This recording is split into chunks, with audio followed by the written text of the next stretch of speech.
नमस्कार साथियों, स्वागत है आप सभी का आपके अपने एस क्लासेस पर। आपको यहाँ पर लगातार प्रैक्टिस सेट प्रोवाइड कराए जा रहे हैं और ये प्रैक्टिस सेट नंबर 5 है, जो कि UP triple S C PET का एग्ज़ाम है जो 2025 का, वो आपका 6 और 7 सितंबर को 4 शिफ्ट में कंडक्ट होने वाला है। और आपका जो टारगेट होना चाहिए वह 80 प्लस का स्कोर होना चाहिए, तभी आप लेखपाल और बीपीओ के पदों में भाग ले सकते हैं। और आपके लिए फ्री पीडीएफ का लिंक डिस्क्रिप्शन बॉक्स में लगा दिया जाता है, वहाँ से आप प्राप्त कर सकते हैं। चलिए शुरू करते हैं अपने आज के प्रैक्टिस सेट को, जो कि ये लेटेस्ट प्रैक्टिस सेट आपके लिए प्रोवाइड करा जा रहे हैं। और अंत में आपको स्कोर कमेंट करके बताना है कि आपका स्कोर क्या था या आपके कितने प्रश्न सही हुए थे। चलिए देखते हैं पहला प्रश्न क्या है। निम्नलिखित में से कौन रासायनिक परिवर्तन नहीं है? तो रासायनिक परिवर्तन कौन सा नहीं हो जाएगा? क्या कागज का जलना, लोहे पर जंग लगना, दूध से दही बनना, या फिर बर्फ का पिघलना? तो इसका सही जवाब क्या हो जाएगा? आपका सही जवाब हो जाएगा ऑप्शन डी वाला, बर्फ का गलना, जो कि रासायनिक परिवर्तन नहीं है। चलिए बढ़ते हैं अगले प्रश्न की तरफ। निम्नलिखित में से असत्य विकल्प की पहचान कीजिए। आपको बताना असत्य कौन सा वाला विकल्प है इसमें। तो आपका इसका सही जवाब क्या होगा? इसका देखिए, यूरेनियम है, इसे पिच ब्लेंड एस्क भी कहते हैं, ठीक है। पारा को सिनेवार के नाम से भी जाना जाता है। और एल्यूमिनियम क्यूपराइट, जो कि ये आपका जो सी वाला जो ऑप्शन होगा, यही आपका सत्य क्वेश्चन होगा। चलिए बढ़ते हैं अपने अगले प्रश्न की तरफ। अगला प्रश्न है कि पिच ब्लेंड किसका अयस्क है? तो पिच ब्लेंड का अयस्क पूछ लिया गया है, तो ये किसका अयस्क होगा? ये हो जाएगा यूरेनियम का, ये अयस्क है। ए वाले को आप लोग टिक कर देंगे। अगला प्रश्न है कि निम्नलिखित को सम्मिलित कीजिए। क्या करना है? सम्मिलित करना है आपको इसमें। चलिए करिए, इसके लिए सम्मिलित क्या होगा कमेंट करें आप लोग। इसका सही जवाब क्या होगा? सूची ये फर्स्ट दे रखी है, ये सूची सेकंड दे रखी है। अब आपको क्या करना है? सम्मिलित करना है। तो देखिए, जो साइट्रिक अम्ल होता है ये पाया जाता है नींबू में पाया जाता है। साइट्रिक अम्ल किस में पाया जाता है? ये आपका पाया जाता है, ये नींबू में पाया जाता है। और आपका जो एसिटिक अम्ल है वह सिरका में पाया जाता है। तो क्या हो जाएगा? ए का आपका हो जाएगा फोर्थ और बी का हो जाएगा पहला। तो एक इस तरह से कौन से वाले मैच खाते हैं? ये आपके सी वाले ऑप्शन में आपके मैच खाते हैं। इस तरह से आप लोग सी वाले को टिक कर देंगे। चलिए बढ़ते हैं अपने अगले प्रश्न की तरफ। अगला प्रश्न है कि मानव शरीर की सबसे बड़ी अंतस्रावी ग्रंथि है, सबसे बड़ी पूछी गई है। तो ये कौन सी हो जाएगी? ये आपकी हो जाएगी थायराइड ग्रंथि। इस तरह से आप लोग बी वाले को टिक कर देंगे। चलिए बढ़ते हैं अपने अगले प्रश्न की तरफ। अगला प्रश्न है कि निम्नलिखित किस अधिनियम द्वारा भारत में संघीय न्यायालय की स्थापना की गई थी? जो संघीय न्यायालय की स्थापना की गई थी वह किस भारतीय परिषद अधिनियम के अंतर्गत की गई थी? इसकी स्थापना की गई थी भारत शासन अधिनियम 1935 के अंतर्गत की गई थी।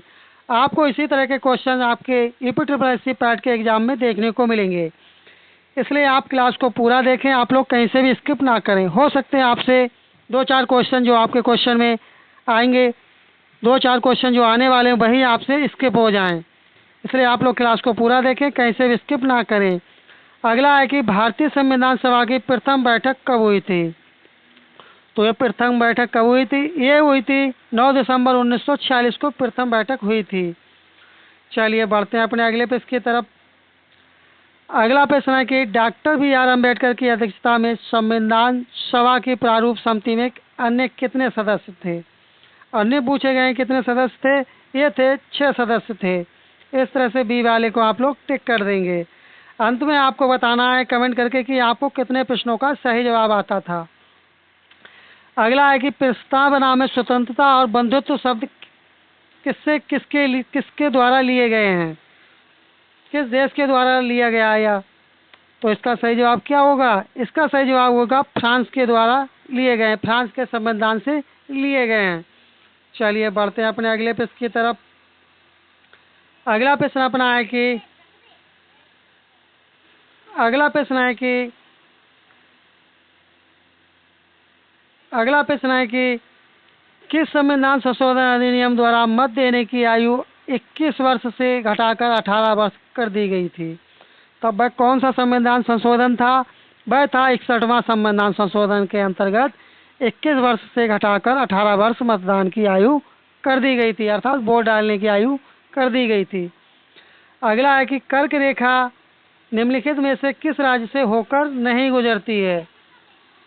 तो किस राज्य से होकर के नहीं गुजरती है कर्क रेखा? आपको बताना है, ये नहीं गुजरती, बिहार से नहीं गुजरती है। अब आपको बताना है कमेंट करके कि जो कर्क रेखा है भारत के कितने राज्यों से होकर के गुजरती है। चलिए बढ़ते हैं अपने अगले प्रश्न की तरफ।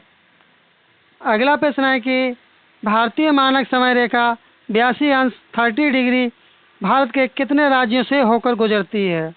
तो ये बेसिकली कुल राज्यों से होकर गुजरती है, 5 राज्यों से होकर के गुजरती है। बी वाले को आप लोग टिक करेंगे। अगला है कि भारत का दक्षिणी बिंदु कहाँ स्थित है? तो ये स्थित है आपका बड़ा निकोबार में स्थित है। बी वाला आपका सही जवाब होगा। आपका यदि किसी प्रकार का कोई सजेशन या फीडबैक हो तब आप कमेंट करके अवश्य बताने की कृपा करें।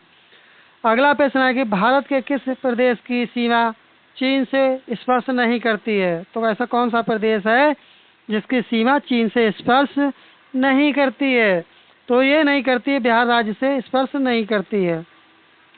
बी वाला जो ऑप्शन होगा आपका, यही आपका सही जवाब होगा। चलिए बढ़ते हैं अगले प्रश्न की तरफ। अगला प्रश्न है कि भारत का न्यूनतम ऊंचाई वाला क्षेत्र कौन सा है? तो न्यूनतम ऊंचाई वाला क्षेत्र कौन सा हो जाएगा? आपका हो जाएगा कुट्टानाड़। ये वाला जो ऑप्शन होगा आपका यही सही जवाब होगा। अगला है कि सिंधु घाटी सभ्यता का पत्तन नगर था, तो कौन सा था? क्या कालीबंगा था, बनमाली था, लोथल था या कोरदीजी था? तो इसका सही जवाब आप टिक करेंगे लोथल। सी वाले को आप लोग टिक कर देंगे।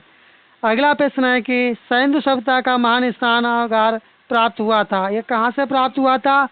यह प्राप्त हुआ था आपका मोहनजोदड़ो से प्राप्त हुआ था। चलिए बढ़ते हैं अपने अगले प्रश्न की तरफ। अगला प्रश्न है कि सिंधु घाटी के लोग पूजा करते थे, जो सिंधु घाटी के लोग थे वो किसकी पूजा किया करते थे? ये पूछा गया है प्रश्न में। तो ये पूजा करते थे पशुपति नाथ की पूजा करते थे।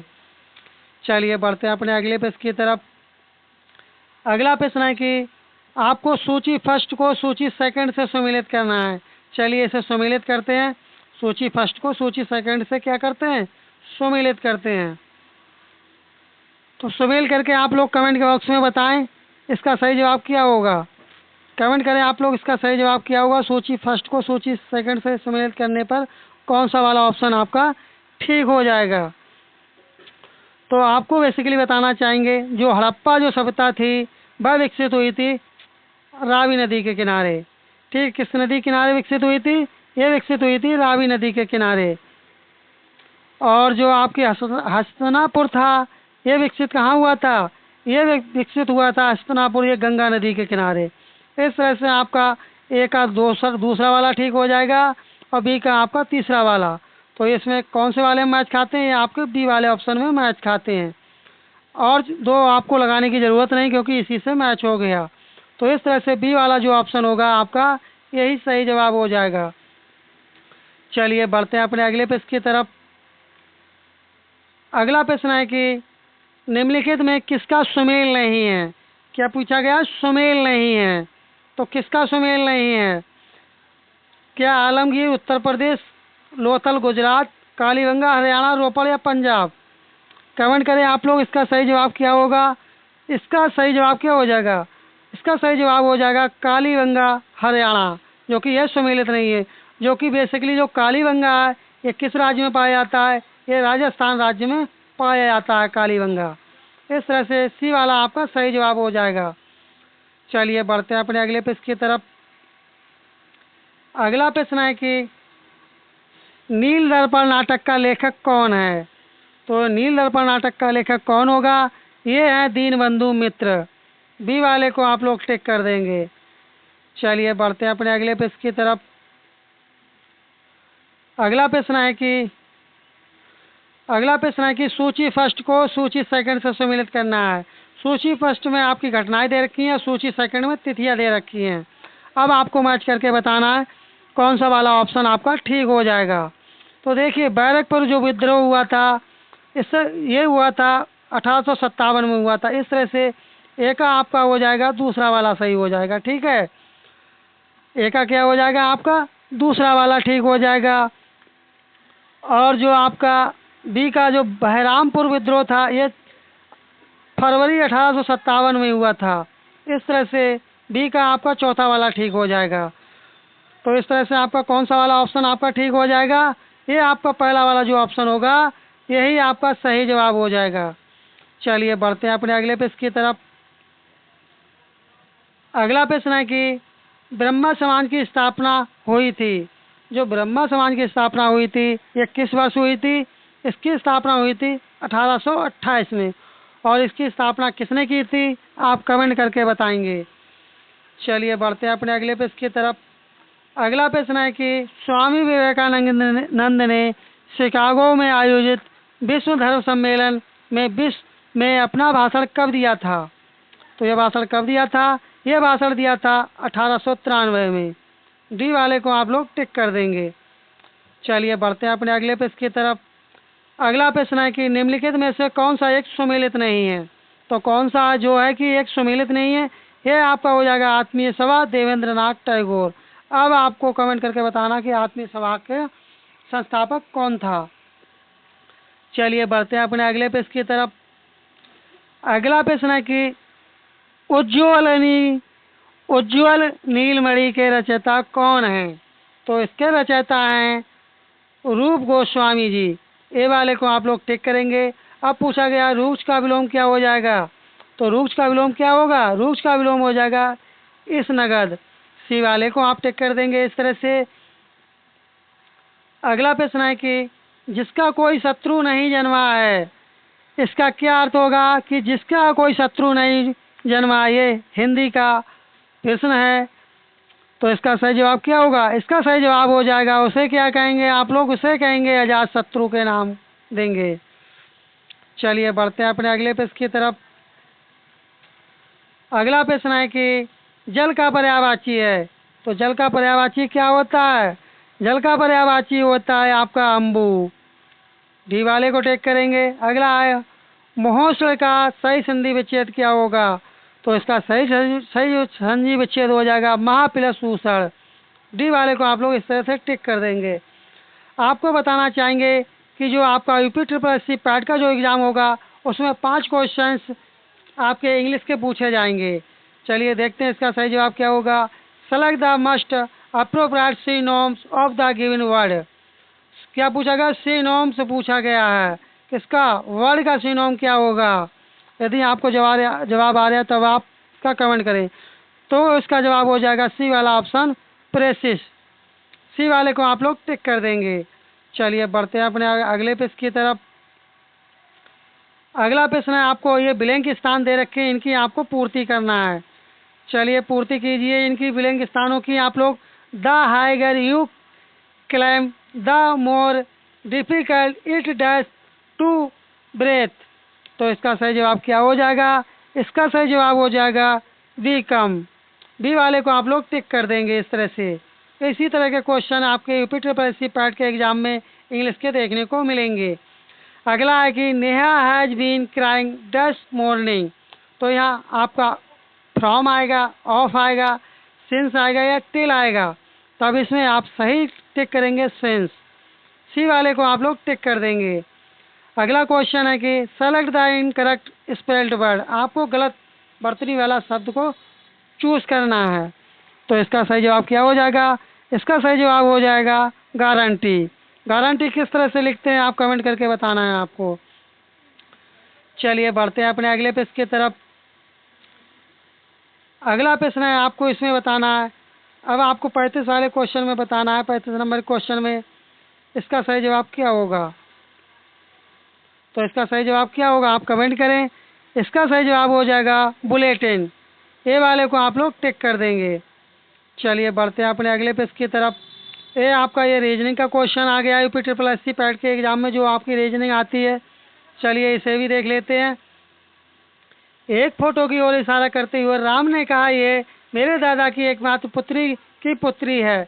अर्थात लड़की का राम से संबंध क्या है, बताएं तो इसका संबंध क्या हो जाएगा? तो ये उसकी बहन हो जाएगी, क्या हो जाएगी? सिस्टर हो जाएगी उसकी। चलिए बढ़ते हैं अपने अगले पेज की तरफ। ये रीजनिंग के क्वेश्चन आपके लिए अगली क्लास में कराएंगे, इसलिए इसे स्किप करते हैं, रीजनिंग के क्वेश्चनों को। चलिए देखते हैं अगला क्वेश्चन क्या है। अगला क्वेश्चन है कि मिश्रित अर्थव्यवस्था का क्या तात्पर्य है। देखिए, आपको बताना चाहेंगे कि जो मिश्रित अर्थव्यवस्था होती है जिसमें निजी और सरकारी दोनों क्षेत्रों का भागीदारी होती है, तो उसे कहते हैं निजी एवं मिश्रित अर्थव्यवस्था के नाम से जाना जाता है।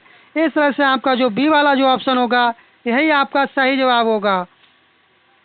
चलिए बढ़ते हैं अपने अगले पेज की तरफ। अगला प्रश्न है कि किसी देश की आर्थिक वृद्धि की सर्वाधिक उपयुक्त माप है। तो आप इसका सही जवाब क्या देंगे? आप इसका सही जवाब देंगे प्रति व्यक्ति उत्पाद। डी वाले को आप लोग इस तरह से टिक कर देंगे। चलिए बढ़ते हैं अपने अगले पेज की तरफ।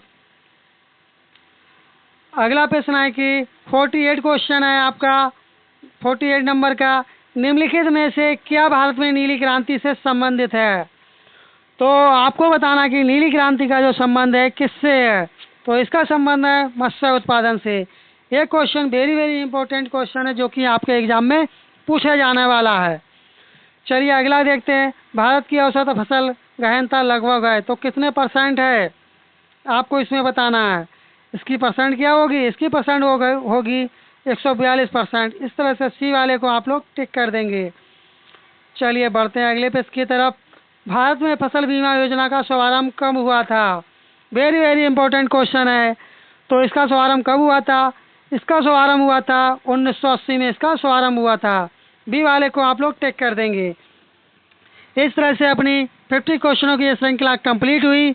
UPSSC पैट का ये प्रैक्टिस सेट नंबर 5 था। और ये क्लास 5 प्रैक्टिस सेट आपको कैसा लगा कमेंट करके अवश्य बताएं। और आपने कितने प्रश्नों का सही जवाब दिया है, कितने प्रश्न आपको सही आते थे, आप कमेंट करके बताना है आपके लिए। और आपका किसी भी प्रकार का कोई सजेशन या फीडबैक हो तब भी आप कमेंट करके बताएं, जिससे क्लासेस में सुधार किया जा सके। और अभी तक यदि आप चैनल पर नए, चैनल सब्सक्राइब नहीं किए तो आज लोग चैनल को सब्सक्राइब कर ले, क्लास को आप लोग लाइक कर दिया करें। और यदि आप इस क्लास की PDF प्राप्त करना चाहते हैं तो इसका लिंक डिस्क्रिप्शन बॉक्स में लगा दिया जाता है, वहाँ से आप प्राप्त कर सकते हैं। चलिए मिलते हैं जल्दी नेक्स्ट क्लास में, तब तक के लिए धन्यवाद। जय हिंद, जय भारत।